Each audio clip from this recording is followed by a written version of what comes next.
The meeting is being held in compliance with the Open Public Meetings Act and is open to the media and public. Notices were duly posted, and the meeting was advertised in the Hunterdon County Democrat and Courier News. Formal action may be taken. Can I get a roll call, please? Ray Egbert. Yes. Carol Hampel. Yes. Here. Here. Carolyn Pogorski. Yes. Andrew Saunders. Absent. Thomas Wallace. Here. Eric Swerling. Here. Anna Shin. Here. Or Simon. Here. Can we stand for the flag salute, Dr. Hart?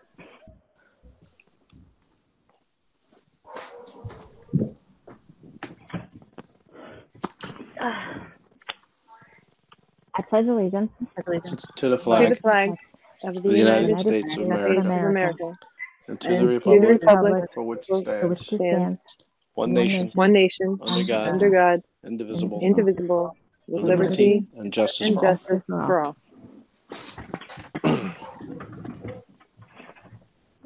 We have the superintendent's report. Thank you, everybody. It's good to see you all again tonight. I hope everybody's doing well. Welcome now to our second virtual Board of Education meeting. There are a couple topics on my superintendent's report that I want to talk about this evening. But the first one, which is the review of the strategic planning goals and action steps, is going to be presented this evening by the chairs of our action team committees. So the 6 individuals from the staff that are here this evening are representing each of the 3 goals. There is 1 administrative staff member and 1 teaching or certificated staff member assigned to each one of our strategic goals that will start as of July 1. So this is an opportunity for the Board of Ed to see what types of action steps we have developed. Tentatively, this is our draft in regard to rolling out our strategic plan starting in July. So the team is here tonight. I will hand it over to them and have them present, and then we can take questions and comments after they're done. So if you would, please welcome tonight Sarah Pouch, along with Christine Lewis, Ann DeRosa, along with Alyssa Bulow, and Adam Connolly, along with Anthony Tumolo, to present our 3 goals. So I'll turn it over to the team. Thank you. Hi, everyone. I'll be presenting the slides for our presentation tonight. And just so you know, once I start presenting, I won't be able to see the whole group. So if you have questions, I won't see you raising your hand. So I'll count on somebody to give me an audible when something needs to be done. Let me start. If they get typed in comments too, I'll read them out to you. Oh, perfect. Thank you so much. I'll share the screen now, and if someone could let me know when the screen is visible, that would be great.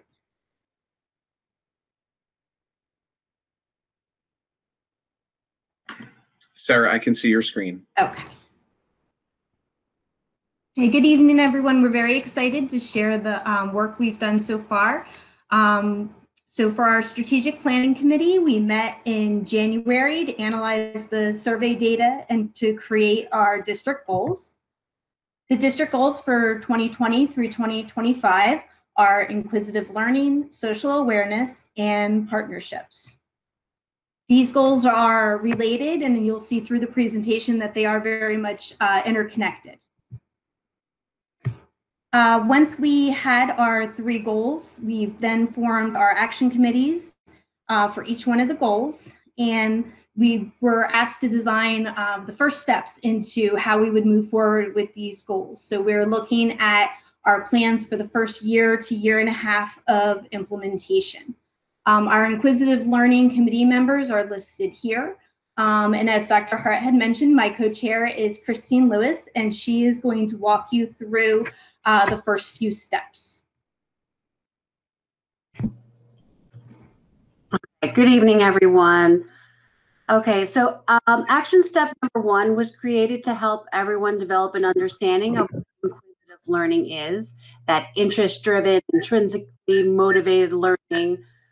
Explanations and examples and samples of inquiry learning will be shared monthly to parents and staff via superintendent and principal newsletters, faculty meetings, and district websites. That is our action step number 1. Go ahead. Next slide. Thank you. Action step number 2. Well, people are usually more invested in topics of their own interest. So our second action step affords all Redington educators and parents the opportunity to learn where our students' interests lie, so that way we may design better opportunities for the students' own inquisitive learning. Student interest inventories will help us to do just that. Next slide. Okay. Action step number 3 highlights and showcases the work that's already being done in our Redington schools. Through faculty meeting presentations, each PLC and grade level will be given opportunities to learn from one another the strategies that are working in their classrooms to support this initiative. Next slide. So action step 4 would be developing the practice for inquiry learning. This step allows us to differentiate for the teaching staff and meet them where they are in their development of inquiry learning. Whether they are novice or expert, everyone will be able to grow from where they are. And to assist with this, the committee will be collecting resources, assisting in planning grade level events, and showcasing the participants wherever they might be. Our action step number 5 is to create a culture of teacher inquiry. Dr. Hart will be assisting with this action step.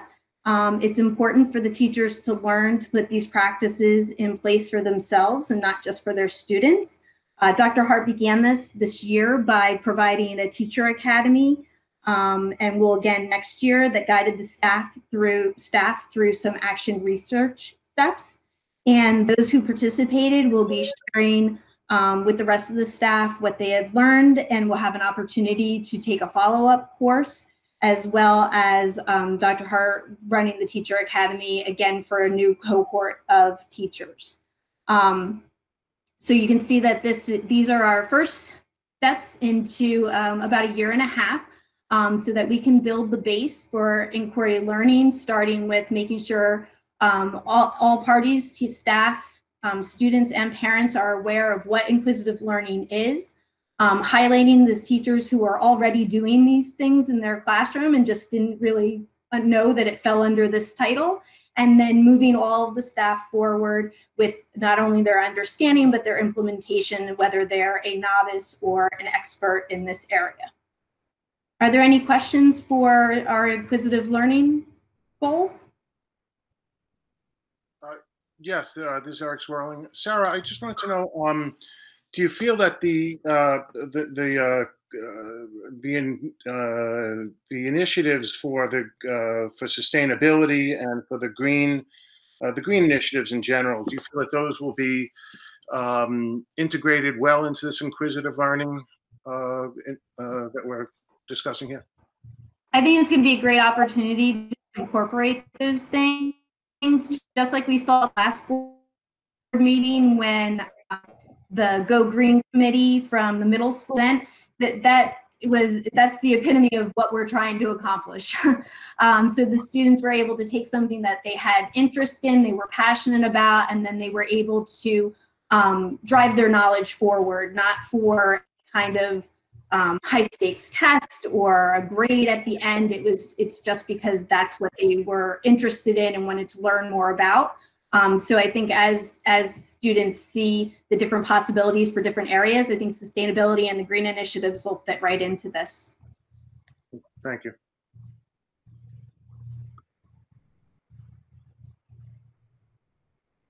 Okay, so not hearing any other questions, I'm going to turn it over to Anthony Tumolo and Adam Conley to share our social awareness goals.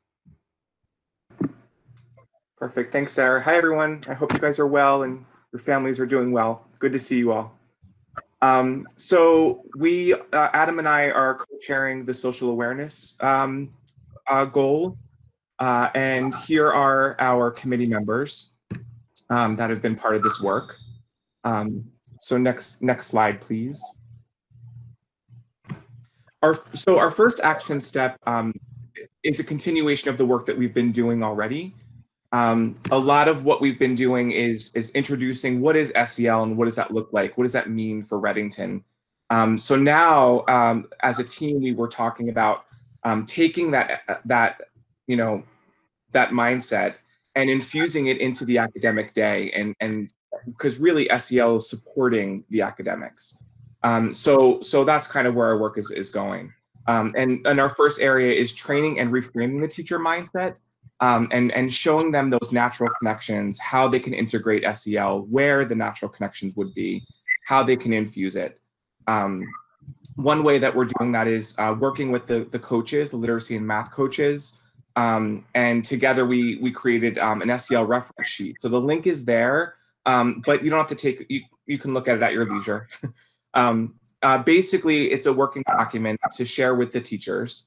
And really what it does is we took the domains from Charlotte Danielson. We took domains 2 and 3, which is classroom environment instruction, and found where the natural SEL connections would be. And hopefully this document will show them, the teachers, how to infuse it into the classroom, rather than saying they understand that they have to, but now this shows how. Next piece. So also, sorry, I had to flip back. Also, we're going to do some staff. Actually, can you go back one? Thank you. We're going to do some staff presentations through faculty meetings and monthly newsletters as well, offering some SEL tips and tricks that teachers can use and implement into the classroom. Next slide, please. The next action step is going to be towards parent education and getting parents more involved in our initiative here through newsletters, also continuing with parent nights, but we're trying to be a little more creative with that. So possibly creating some Zoom meetings, some Zoom presentations to reach more parents and get them more involved in the conversation. Also inviting them to be part of our SEL committees at the building level and district level. To get those voices involved. We're also going to reach out through surveys, possible podcasts, and some other platforms such as Remind to share SEL updates and tips for parents as well. Sorry, next slide, please. Thank you, and I'll turn it over to Adam. Thanks. Hi, everyone. So the next slide is really about the mental health awareness and education, and we are looking to kind of get back in the game with bringing some, best practice, evidence-based programs in through K-8. So we, at the district level, Christine Creeley has already taken the underwriting to write the grant proposal and start to get in contact with CAP, which is a program we've used in the past to talk about child assault prevention. And they have a great program that comes into the classrooms and things like that. So we're looking to get that back through the middle school, at least starting with next year, and then looking to integrate it further as we go down the line. Then over the summer, we're hoping to be in contact with each other in person to work through our K-8 scope and sequence for the counseling curriculum and really kind of shore up all those different parts that we've been doing throughout the years across the grade levels and make it more interconnected, so that each step leads into another, so that students are building upon building blocks that are useful, relevant, same language, and they're translating up. And as they go up through the years, it just developmentally changes to meet their needs. And that's one of our big things to take on this summer, and kind of actually mix that with the health and PE curriculum that already does such a great job of doing a lot of supporting in this nature. At the middle school level, we're looking to get into Addendum, which is, we were going to pilot it actually this spring, right before we had it all set up, right before we were let out for school. And it's going to be just an 8th grade only pilot program that really works on suicide prevention and helping with identification and what you can do and supporting needs to get students there, really to help them have tools in their toolbox to be able to help their friends or help themselves and find out where to get help and support and create a network. Same thing, similar signs of suicide would be in 6th and 7th grade. We wouldn't want to do Evidium's more of a high school or later year kind of program, junior high, so 8th grade through 9th grade, which would be great.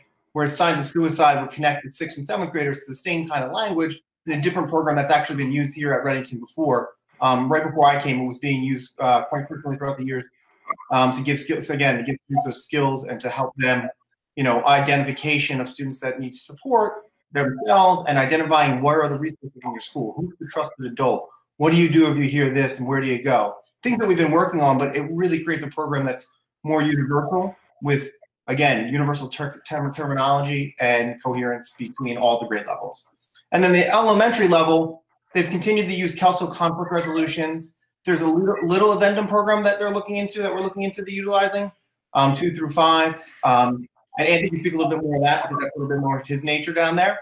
But with the mental health awareness piece, then to connect to the community and to utilize the resources we already have here in Hunterdon County and bring them back into our schools and find ways to bring them, make ourselves more connected again to the community and to those resources so they can come in and do programs with us and support all the things that we've been trying to do as a school and a district. Yeah, and just to piggyback off of what Adam was saying, the Little Evitum program talks about not necessarily suicide, but talks about mental health in general. What is mental health? What is anxiety? And how to, here are some tools to work through those things. That's more just getting the conversation started. Thanks, Adam. Does anybody have any questions? Those are our 3 action steps for our goal. Okay. Thank you. Dr. Would you be able to mute my microphone when I'm presenting? I can't get back to that other screen to hit the mute button. Yep, we're working on it. I know. Thank you. Yep, we'll get it. Sorry. I got you. I understand. Kids and puppies are in the room. I know. Hi, everybody. This is Alyssa Biolo. Dr. DeRosa and I are presenting the partnership goal, and we really enjoyed working on this, just seeing how many great partnerships we already have. So these are the wonderful people that were on our committee. We had a great time. It was very effective. Next slide. So the first step we decided that we needed to do was decide as a whole group, what partnerships do we have already? Which ones exist? Not just locally, nationally, globally, and school to school. So we created a Google form, as you see the link right here, and that will be sent to teachers, and it's like a directory so that a parent reached out to me with somebody from SpaceX that works with Elon Musk that wanted to come in. And it was great. So he will go right on that directory so that if someone at the middle school is doing something with space, they see we already have that contact. That is the first step. Next slide. Dr. DeRosa is going to present. Hello, thank you for having us. So our next action step, while we were discussing our action plan steps, we kind of realized that a lot of them were consistent with the Future Ready Schools framework. And if you take a look at the slide, it talks about how it's a framework. It's put out by the state, and Dr. Hart actually spent a year at the district level with a committee kind of unpacking all of the gears or topic areas in the framework. Kind of reminds you of the sustainability jersey type of framework, but if you look at these are all the components or gears, they call it, that make up the Future Ready framework, that they basically are in place for schools and districts to see if they're preparing children for the future. And when we talked as a committee about partnerships, we realized that 3 particular gears on that, in that graphic, lend themselves naturally to our goal. The curriculum instruction and assessment piece, it actually has a community partnerships piece in its own framework, and the use of space and time. So we considered that as we created our action steps, and I'll show you the document that we used as a working draft, which would be the next one. We created a document that helped us align our action steps are on the left there, and we saw where they align naturally to the Future Ready framework. So this, in essence, helps us because as we're moving forward with our partnership goal, if you look at the right-hand side with all the exemplary indicators, it's kind of building in an assessment piece for us so we can reflect on how are we doing. If exemplary skills show these indicators, are we meeting those criteria? So we thought it would be good to put this in place to create our steps, but also to refer back to later when we reflect on and assess how we're doing.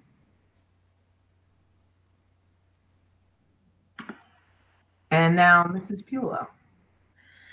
So we also gathered a bank of our resources, global outreach websites. So this is so we can collaborate virtually, which is so great right now. We can take virtual field trips, we can do service projects and collaborate with people, not just locally, but globally and nationally also. And this will be sent to teachers and they can add to it throughout the year also. Next.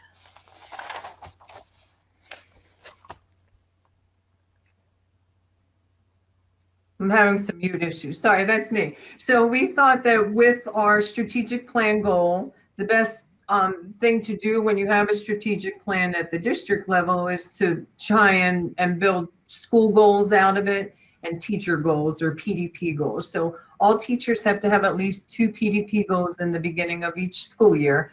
So we thought to bring the partnership component into their daily work or to keep it in the forefront of their mind.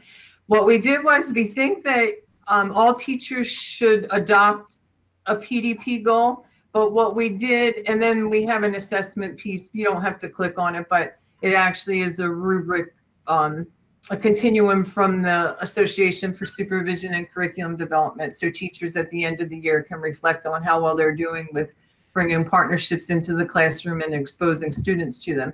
So we thought that everybody, there are varying levels of readiness and interest already. So if everybody has that goal, they can work at their level to infuse partnerships, but then the next slide will help us zero in on people who are more advanced. So next slide.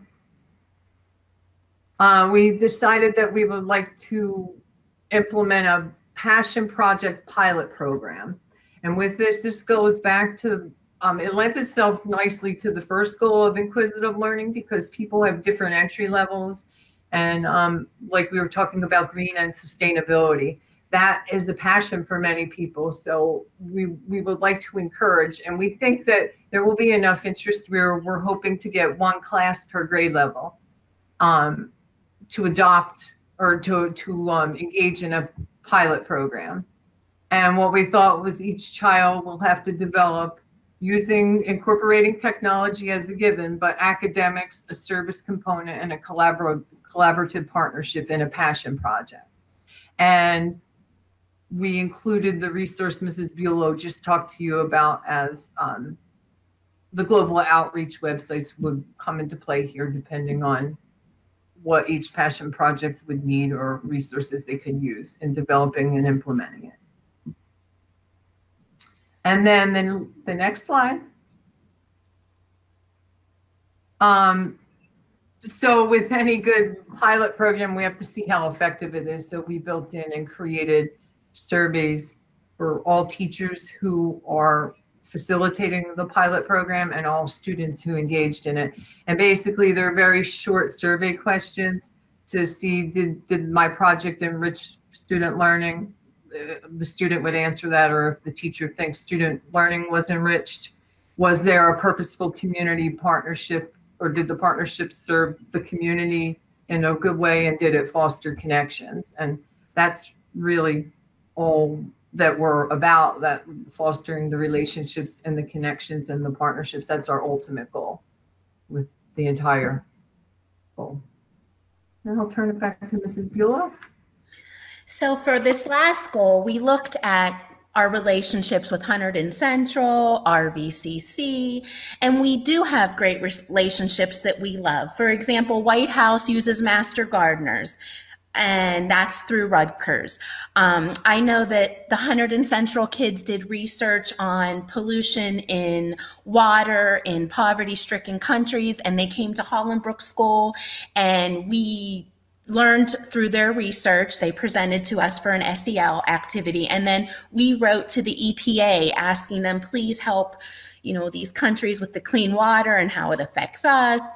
And those kinds of relationships mean everything to us. They take their theater group to us, Hunterdon Central, and we thought that if we had a directory of things that we already our connections already, that we would like to not only grow them to other corporations and things that we have, but strengthen them and as we go forward with this goal to make them stronger.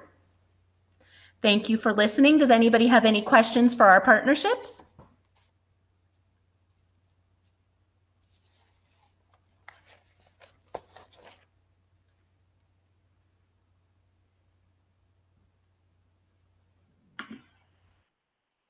Thank you very much. First, I'd like to say thank you to Adam and Anthony, Alyssa, Ann, Sarah, Christine for your leadership and your work in the meetings that you held with these committees, and all of the staff members that served on the committee. I'll let the board know that I think our time was cut short just a little bit by the school closure. I think if we had a little bit more time and one more meeting, we might have gotten a little bit more together, but I think we have a really comprehensive plan despite the school closure. We really did some great work. So thank you all for being here tonight and for all of your hard work. And I'll just remind the board that these are our first, I would say, 18 months of our action steps to achieve these goals. So now if you have any thoughts or feedback for us in regard to these goals, there's still time before July 1 where the teams can go back and give some consideration to any conversation you'd like to have surrounding the goals or the action steps, or anything you'd like to see us address from the board.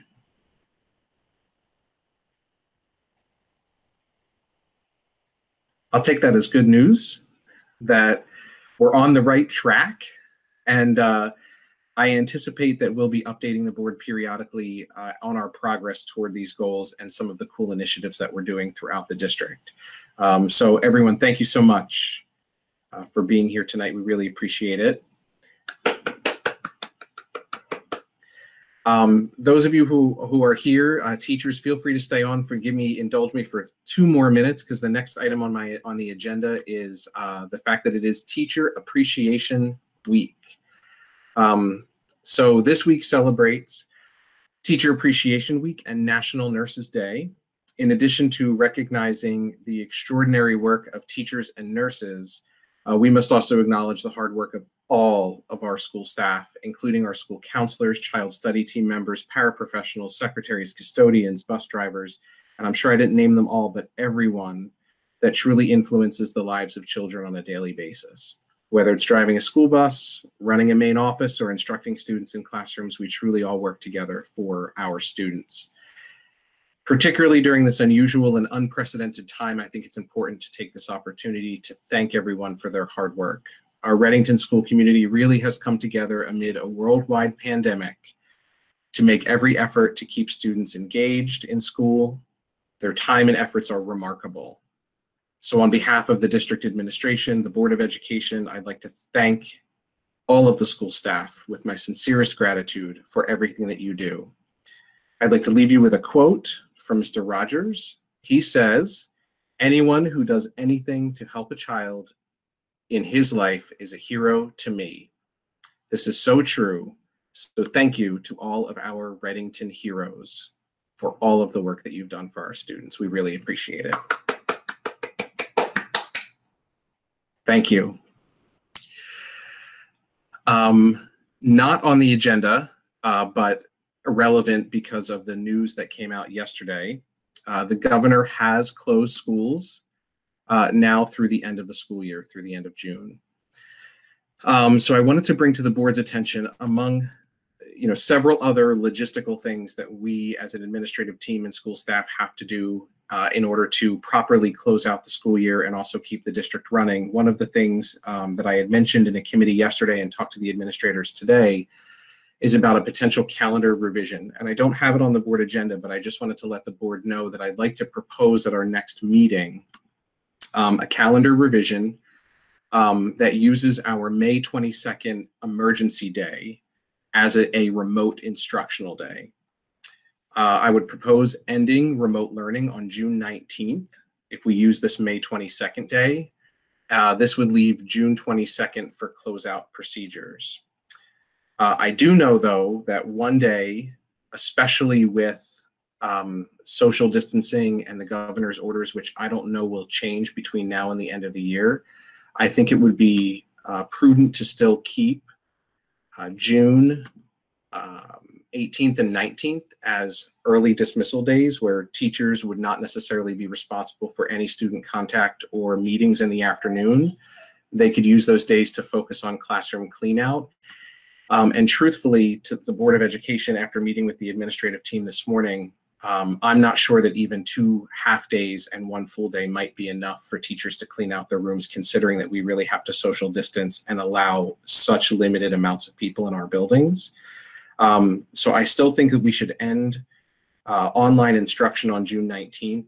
And I'm going to look at the calendar, and by May 19th, our next board meeting, I'll have a proposal for you about putting in some half days into the calendars for teacher cleanout. This also is going to include collection of student materials by the safest way possible, and if any students need to make an appointment to gather anything in school buildings, if parents or students want that opportunity.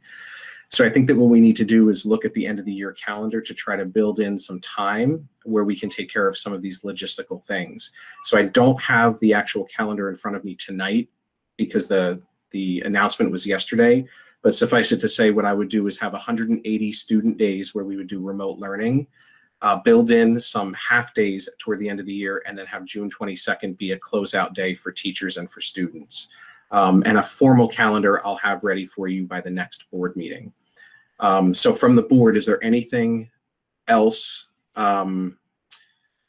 regarding the school calendar or changes or the governor's closing from now until the end of the year that you'd like to discuss?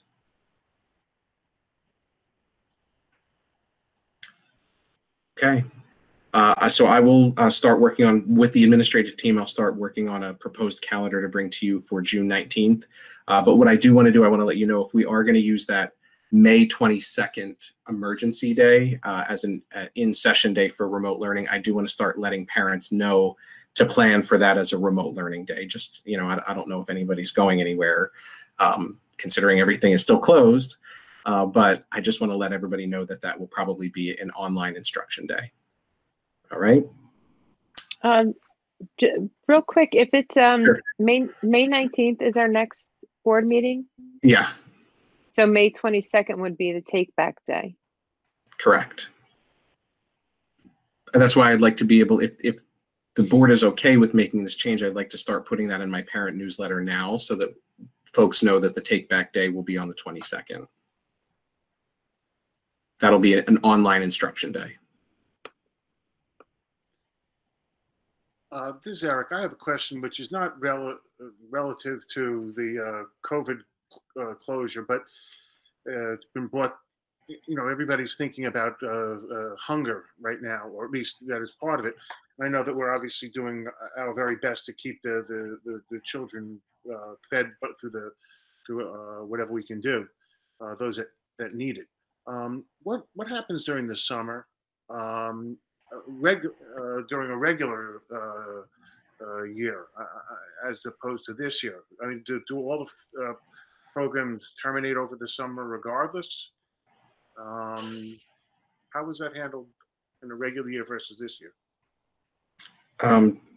Jason, feel free to jump in, but to my knowledge, all food service ends in the summer for students, but they do have available social services from the Township of Reddington and the food banks if food is needed for the summertime. But to my knowledge, and Jason, correct me if I'm wrong, I don't think we do any food service over the summer. That's correct. So we do not participate in a summer food program, but we do let persons that are on free and reduced lunch, as well as other persons that inquire about options available to them. Dr. Hart highlighted a good deal of them, but we do let them know annually about all the options available to them to access meals throughout the summer, and as well as other materials. Thank you. I mean, it was my assumption that we didn't offer any food service during the summer. I just wanted to clarify that and what their options were. Thank you. Thank you. So Dr. that Hart? concludes. Yes, Laura. Quick question. Sure. Will you be sending an announcement out through Genesis? Even though we discussed it here and it won't be board approved until the 19th, some may have a concern with only 3 days notice really to give that notice to parents. So are you able to send something out to Genesis, at least letting them know what your plan is? Yeah, so I planned on putting something in my Friday news blast to say, discussed with the Board of Education was plans for using that May 22nd day as a student instruction day. I anticipate, I'll just use those words, I anticipate this to be board approved on May 19th. Although it's not official, families should make plans. Use something of that verbiage, just letting families know that the calendar will likely be changing to include May 22nd as an online learning day. Do you think it'd be wise to just put a one line through the Genesis, like in the email itself, versus your blast, since that's an attachment that they would have to open up? Oh yeah, I can do that. I mean, I could do it as early as, we can do it anytime. I can do it as early as tomorrow if need be, to just highlight, you're saying make it bold? Just right in the email. Make it bold. Got it. We're on it. Okay. Are there any other questions from the board on my superintendent's report? As we move into the next part of the agenda, I'll just remind the public before Mrs. Simon reads that we're going to move into public comment. To unmute yourself, you can unmute yourself on your computer. There's a button that looks like a little microphone in order to speak.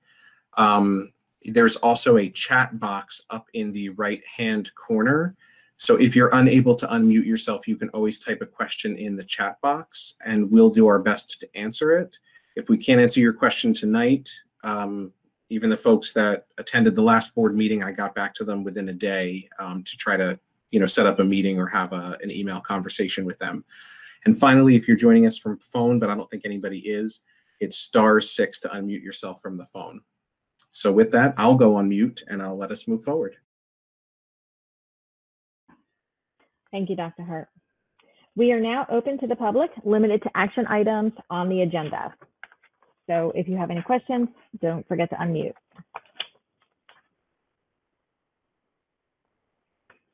I'll give you a moment.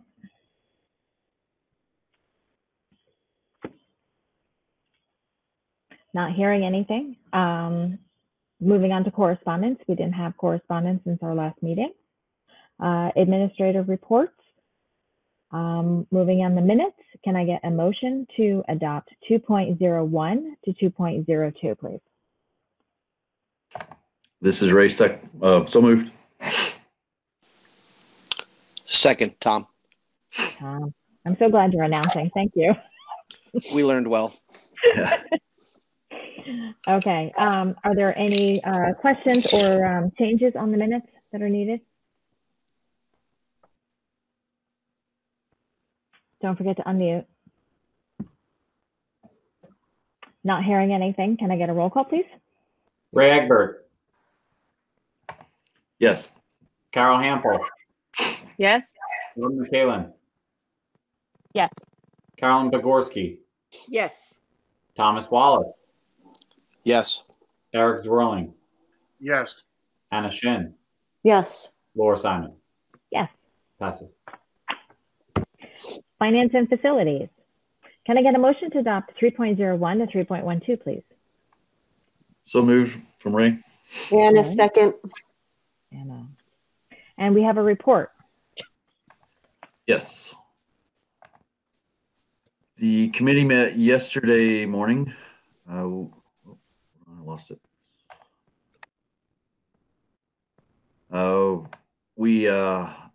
The district's benefit advisor, Brown & Brown advisors, provided an overview of the district's health insurance plans, the overall health insurance information from New Jersey.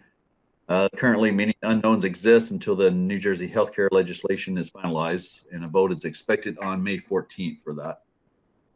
For our district, healthcare premium rates will increase by 2.5%, which is approximately $125,000. And this is compared to the state employees health benefit plan, which is estimated to increase by approximately 15.5%, or $775,000. Aetna, this is an annual thing. Aetna, Horizon, and the school's health insurance fund, all three declined to provide a quote. Horizon did not provide a reason. Aetna declined due to not having any claims experience data available. And then the school's health insurance fund declined a quote because of a non-compete agreement with the district's health trust. For the 2019-2020 capital projects, we've reviewed 2 change orders related to the vestibule project. One was needed, change order number 8 was related to a needed door hardware that was originally overlooked with a cost of approximately $3,200. And then change order 6 was related to electrical wiring installed by the contractor that wasn't in the plan. The wiring was for fire shutters to allow the maintenance department to raise the shutters instead of having an outside vendor called in, which actually in the long run will save the district money, but the cost for the change order is approximately $3,000. We're looking at trying to get the that cost reduced, and however the committee's recommending approval of both change orders with or without reductions. The 2021 capital projects, as previously mentioned, the Three Bridges boiler project was opened on March 27th. Lowest bid was approximately $385 by Unitemp, and a pre-construction meeting will occur soon. The HBS roof project expected to begin this summer, and the application for securing our Children's Future Bond Act, which is for some security-related items, is almost completed. No recommendation for that. And then there's an LED lighting project, basically replacing all the lights at White House and Three Bridges with LED lights. Is almost completed. The final piece relates to replacing emergency lights. Committee reviewed the effects of new legislation for it's known as S2337, A3904, basically new legislation related to the COVID stuff that we're going through.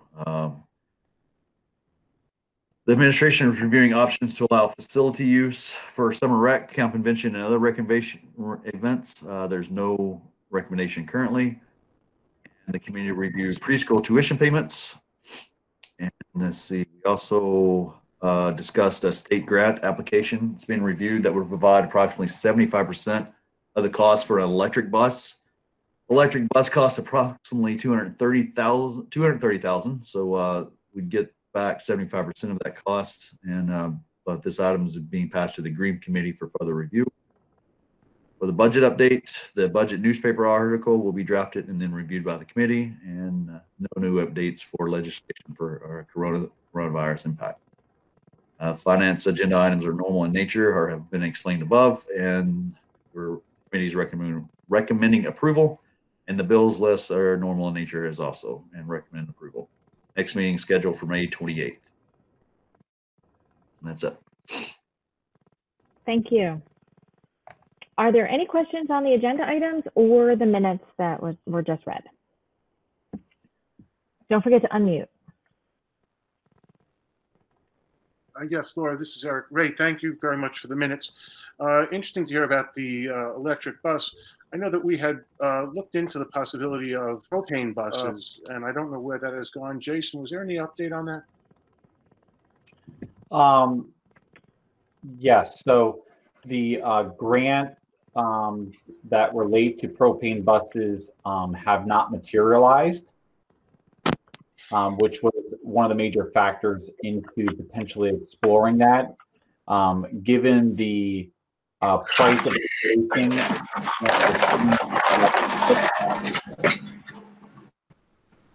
the that's been essentially tabled until there's another grant opportunity to add. All being said, the electric grant that we were provides for installing an electric charger on the district grounds, and there's also a charger that we are aware of in Branchburg Township, where we share bus services. So that grant that we are discussing that will go to Green Committee not only is a state grant from the Volkswagen settlement with the state of New Jersey, but if we fail to obtain that, it would put us in the running for 3 federal grants of the same dollar amount. So it's 4 chances at the same 75%. Thank you. There was a drop out in the middle where I couldn't hear. It was just you said that the grant for the propane buses just did not materialize. That was the gist of what you said. Yes. So it wasn't that we lost it. It just it didn't materialize. Thank you. The related funding primarily went to electric vehicles. Got you. Thank you.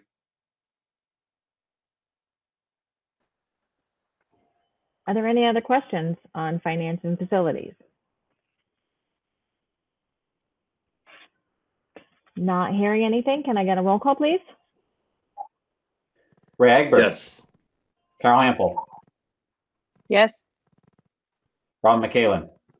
Yes. Carolyn Pogorski. Yes. Thomas Wallace. Yes. Eric Swirling. Yes.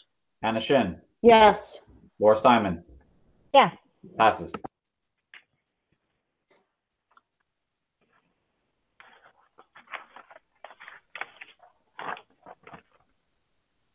For education technology, can I get a motion to adopt 4.01, please? So moved, Tom. Second, Anna. Thank you.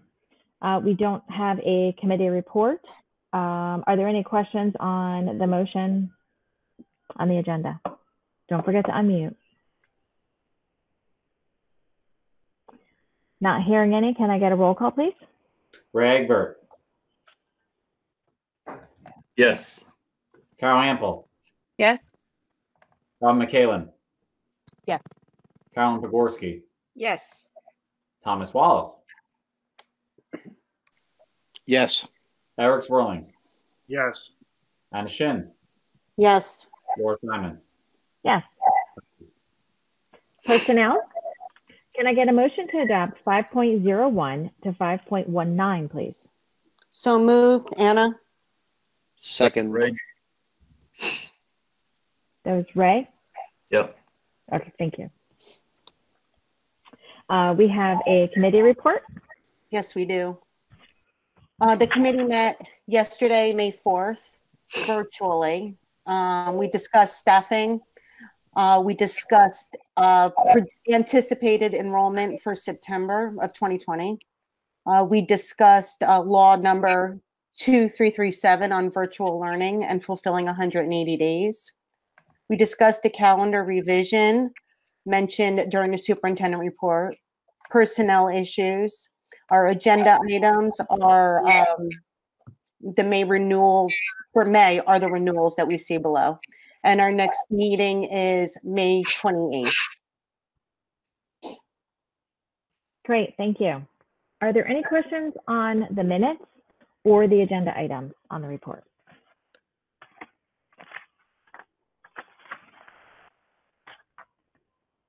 Don't forget to unmute if you have any questions.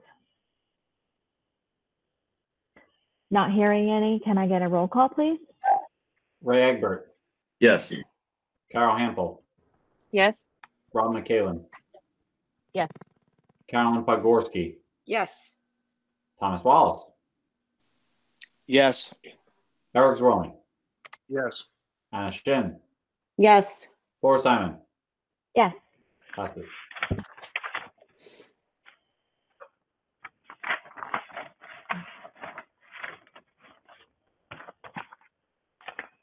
Communication, we did not have a meeting since our last, correct? I didn't see anything. Unfinished business, is there anything you need to discuss? Any new business from the board?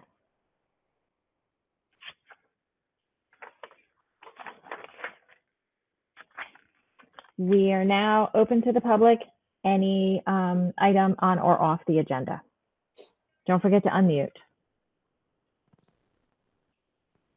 Again, if you're having trouble unmuting, you can put it in the comments box. Thank you, Robin. I don't see any comments yet. No.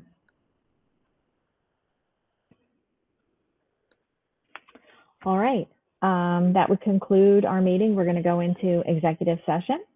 Can I get a motion to adjourn to executive session in accordance with the Sunshine Law to discuss negotiations for approximately 30 minutes, at which time the board expects to return to public session where no action will be taken. The matters discussed will be made public if and when the circumstances requiring confidentiality will no longer exist. However, it is not presently known when such circumstances will exist. Can I get that motion? So moved, Anna. Anna. Seconded, Carolyn. Carolyn, thank you. Can I get a roll call, please? Ray Egbert. Yes. Carol Ample. Yes. Rob McCallan.